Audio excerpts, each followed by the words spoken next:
आप लोग भी कंफ्यूज्ड हैं कि आपको कौन सा मैकबुक लेना चाहिए, 14 इंचेस या फिर 16 इंचेस। आपके डेली यूजेज के लिए कौन सा मैकबुक रहने वाला है सबसे अच्छा, मैं आपको बताने वाला हूं आज इस वीडियो में, क्योंकि मैं कंपेयर करने वाला हूं 14 इंचेस और 16 इंचेस मैकबुक प्रो के डिजाइन को, साइज को, इनके डिस्प्लेस को और इनकी परफॉर्मेंस को। एंड हम देखेंगे कि किसके लिए कौन सा मैकबुक प्रो सबसे ज्यादा बेस्ट रहेगा। नमस्कार दोस्तों, मैं हूं आपका दोस्त आईटी मेंटोर वासु और आज हम लोग कंपेयर करने वाले हैं इन दोनों मैकबुक्स को, जो कि एब्सोल्युटली अमेजिंग है दोनों की दोनों ही। लेकिन किसके लिए कौन सा मैकबुक बेटर रहेगा ये हम डिस्कस करेंगे इस वीडियो में डिटेल में। तो आगे बढ़ने से पहले चैनल को सब्सक्राइब कर देना ताकि आपको मेरे डेली अपडेट्स मिलते रहें। तो सबसे पहले गाइस बात कर लेते हैं इन दोनों मैकबुक्स के फिजिकल एट्रीब्यूट्स की। साइजेस तो इनके आपको जैसे कि पता ही है, 14 इंचेस एंड 16 इंचेस है। लेकिन जो इनका वेट है, जो 14 इंचेस का वेट है वो है 1.58 किलोग्राम्स और जो 16 इंचेस का वेट है वो है 2.17 किलोग्राम्स। अब ये बोलने में ठीक है, 500-600 ग्राम्स का फर्क इतना लोगों को नहीं लगेगा, लेकिन this is a massive difference. जो लोग डेली कम्यूट करते हैं, फ्लाइट्स में ट्रैवल करते हैं, उनको ये कैरी करना पड़ेगा। तो वो एक एक्स्ट्रा हाफ केजी आप लोगों को धीरे धीरे भारी लगने लग जाएगा। उनके लिए I would recommend 14 inches is a better choice, क्योंकि जब आप कोई एक्स्ट्रा चीज कैरी करते हैं, एक्स्ट्रा वेट कैरी करते हैं, तो वो तब पता चलता है when you are doing it daily. वरना तो हाफ अ केजी का डिफरेंस आई नो बहुत लोगों को लगेगा कि इतना नहीं कुछ खास। लेकिन वहीं अगर आप घर बैठकर अपना काम कर रहे हैं, कोई एडिटिंग का काम कर रहे हैं, specially I am talking about the photos and video editors, उन लोगों को 16 इंचेस ज्यादा बेटर रहेगा, क्योंकि उनको इतना उस मैक को मूव करने की जरूरत नहीं है। They are sitting down there and working, and given the display उसका जो 16 इंचेस का है, आपको अपनी एडिटिंग में बहुत ज्यादा आसानी रहेगी। उन लोगों के लिए 16 इंचेस का मैकबुक प्रो सबसे ज्यादा बेस्ट रहेगा। अब अगर हम दोनों की बैटरी साइज की बात करते हैं, तो जो मैकबुक प्रो 14 इंचेस है उसमें हमें मिलता है 72.4 वॉट आवर्स का बैटरी, एंड जो मैकबुक प्रो 16 इंचेस है उसमें हमें मिलता है 100 वॉट आवर्स का बैटरी। तो इन दोनों में रफली 37% का डिफरेंस है बैटरी साइज में। लेकिन इसकी बैटरी लाइफ कितनी है ये मैं आपको आगे जाकर इसके कंपैरिजन के बाद बताऊंगा कि does this 37% extra make any difference in the battery life और नॉट। अब मैं अगर दोनों के स्पीकर्स की बात करूं, 14 इंचेस एंड 16 इंचेस के, तो दोनों के ही स्पीकर्स बहुत अमेजिंग हैं।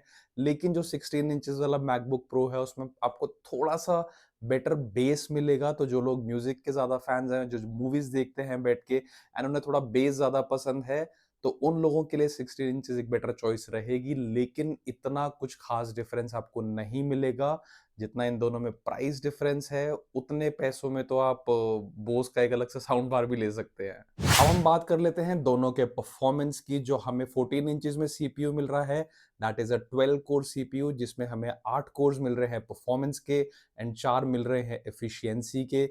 जबकि जो 16 इंचेस है उसमें हमें मिल रहा है 14 कोर सीपीयू, जिसमें 10 परफॉर्मेंस कोर्स हैं, लेकिन efficiency cores same to same 4 ही है। सो 2 परफॉर्मेंस कोर्स हमें एक्स्ट्रा मिल रहे हैं in the 16 inches MacBook Pro model.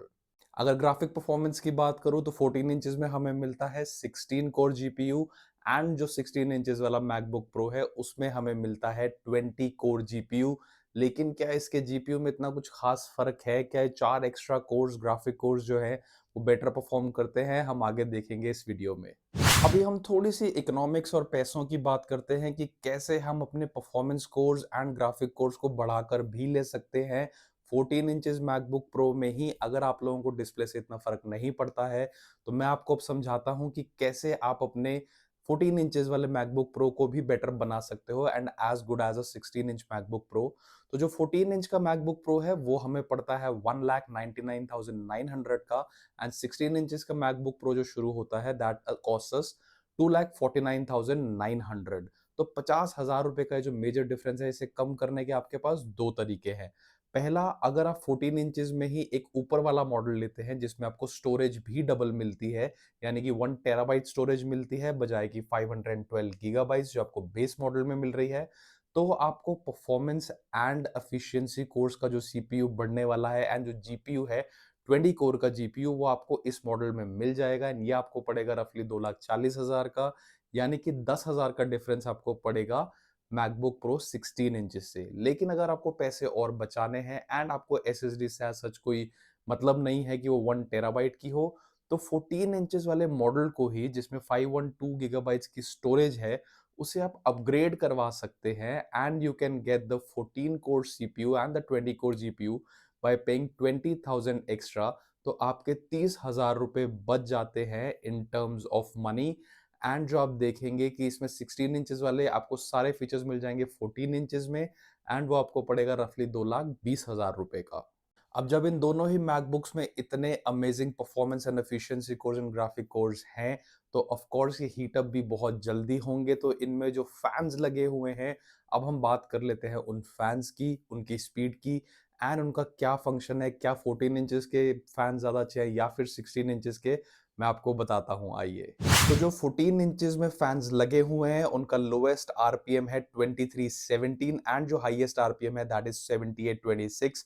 वहीं अगर बात करूं 16 इंचेस के फैंस की, तो उनका लोएस्ट आरपीएम है 1350 एंड हाईएस्ट है 5777 given the larger size of the fan. तो अगर आप कोई परफॉर्मेंस रिलेटेड काम कर रहे हैं अपने मैकबुक 14 इंचेस पर, they tend to heat a little quicker than the 16 inches MacBook Pro, and जो 14 inches का fan noise भी है, that is pretty loud as compared to the humming sound of the 16 inches MacBook Pro। क्योंकि जब आप difference देखेंगे on the higher side of the RPMs, तो जो MacBook Pro 14 इंचेस के फैंस हैं वो 2000 आरपीएम एक्स्ट्रा मूव कर रहे हैं to make up for the smaller size. And of course जो दो परफॉर्मेंस कोर्स हमें एक्स्ट्रा मिल रहे हैं 16 इंचेस मैकबुक प्रो में, they draw more power into the fans.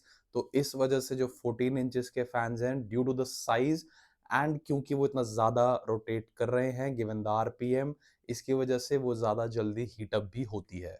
एक रेकमेंडेशन मेरी आपसे और रहेगी, दो ये वीडियो M4 Pro चिप्स के बारे में है, but never by the M4 Max chip with the 14 inches model, क्योंकि जो M4 Max के परफॉर्मेंस एंड एफिशिएंसी कोर्स हैं, जो उनका ग्राफिक कार्ड है, वो बहुत ही ज्यादा हैवी है। वो इस मैकबुक में मे बी सस्टेन नहीं कर पाया, दो एप्पल वो मॉडल बेचता है, लेकिन I would not recommend that, क्योंकि जो इसका fan size and given the RPMs, I would not suggest, क्योंकि इतनी जल्दी वो इतनी हीट नहीं आउट कर पाए आपके मैकबुक से एंड आपको बाद में हीटिंग इश्यूज फेस करने पड़ सकते हैं। अब हम बात कर लेते हैं इन दोनों मैकबुक्स के Geekbench 6 कोर्स की। तो अगर आप सिंगल कोर सीपीयू में देखेंगे तो हमें वहां पर एज सच कोई भी डिफरेंस देखने को नहीं मिल रहा है, दे आर ऑलमोस्ट आइडेंटिकल। और अगर हम बात करते हैं मल्टी कोर सीपीयू के स्कोर की भी, तो वहां भी रफली 11-12% का डिफरेंस ही देखने को मिल रहा है, जबकि दो परफॉर्मेंस कोर्स एक्स्ट्रा हैं 16 इंचेस में, लेकिन वहां पर हमें कोई डिफरेंस, आई वुड नॉट से कोई डिफरेंस, बट हाँ 11-12% का जो डिफरेंस है उतना ही मिल रहा है, पर it should have been more. अब इसके मेजर डिफरेंस की बात करते हैं, जहां पर हमें ग्राफिक कोर्स में हमें 4 एक्स्ट्रा कोर्स मिल रहे थे 16 इंचेस मैकबुक प्रो में, तो इसके Geekbench स्कोर में भी डिफरेंस अच्छा खासा होना चाहिए था। लेकिन अब जो आप स्क्रीन पर देख रहे हैं इन दोनों के जीपीयू के स्कोर्स, तो वहां पर भी आपको सिर्फ और सिर्फ रफली 11% का ही डिफरेंस देखने को मिल रहा है। 4 एक्स्ट्रा कोर्स होने के बावजूद इसमें ऐसा कोई डिफरेंस नहीं है। अब हम एक बात कर लेते हैं बैटरी लाइफ की, जो मैंने आपको वीडियो की स्टार्टिंग में बताया था कि जो 14 इंचेस में है वो 72.4 वॉट आवर्स की बैटरी आ रही है एंड 16 इंचेस में 100 वॉट आवर्स की बैटरी आ रही है। तो क्या इसमें कोई बैटरी लाइफ में डिफरेंस है given the difference in battery size, जो कि हमें 37% एक्स्ट्रा बड़ी बैटरी मिल रही है, तो क्या इनकी बैटरी लाइफ में भी फर्क पड़ता है? तो गाइज मैं आपको डिसअपॉइंट करने के लिए एक छोटी सी बात बता देता हूं कि बैटरी लाइफ का एज सच कोई फर्क नहीं है इतना। अगर आप सोचेंगे कि 16 इंचेस में भी 4-6 घंटे एक्स्ट्रा चल जाएगा, तो ऐसा नहीं है। उसका रीजन ये है कि चाहे बैटरी 37% बड़ी हो 16 इंचेस में, लेकिन that is to support the bigger display, bigger size and जो इसके बड़े फैंस हैं उन्हें सपोर्ट करने के लिए है। सबसे बड़ी बात है कि दोनों में जो एफिशिएंसी कोर्स हैं वो दोनों के दोनों 4 ही हैं and batteries works on efficiency course, तो वहां पर हमें कोई डिफरेंस नहीं देखने को मिलता है। तो अब बात कर लेते हैं कि आपको इन दोनों में से कौन सा मैकबुक लेना चाहिए। अगर आप मेरी राय लेंगे तो I would definitely go for the MacBook pro 14 inches, क्योंकि जो 16 इंचेस है, गिवन द प्राइस डिफरेंस, जो 50,000 रुपए का हमें प्राइस डिफरेंस इसमें देखने को मिल रहा है, इतना कोई एक्स्ट्रा हमें 16 इंचेस में परफॉर्मेंस नहीं देखने को मिली है, गिवन द स्कोर्स जो हमने अभी अभी देखे। इससे बेटर होगा आप एक मैकबुक प्रो 14 इंचेस ले लें और उसके साथ एक मैक मिनी M4 ले लें, जो कि 60,000 रुपए का होगा, एंड आपके पास दो अलग अलग कंप्यूटर्स हो जाएंगे अपने लिए। लेकिन I would not recommend the 16 inches, and specially given the portability also, जो 14 इंचेस का है साइज, वो एक परफेक्ट साइज लगता है। लेकिन हाँ, ऑफ कोर्स जिन लोगों को साइज से फर्क पड़ता है, जिन लोगों को बैठ के अपना, मैंने जैसे पहले बताया था, वीडियो एडिटिंग का काम करना है, एंड उनके पास कोई एक्सटर्नल डिस्प्ले नहीं है, उन्हें उस पर पैसे भी नहीं खर्चने हैं, तो 16 inches would be the choice to make. लेकिन इन डिफरेंसेस के बेसिस पे जो मैंने आज आपको बताए, 14 inches is the perfect choice.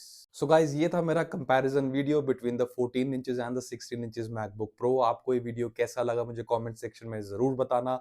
आपको कौन सा मैकबुक दोनों में से बेटर लगा, ये भी आप कमेंट सेक्शन में मुझे जरूर बताना। मैं मिलूंगा आपसे अब अगली वीडियो में, तब तक keep following IG mentor Vasu.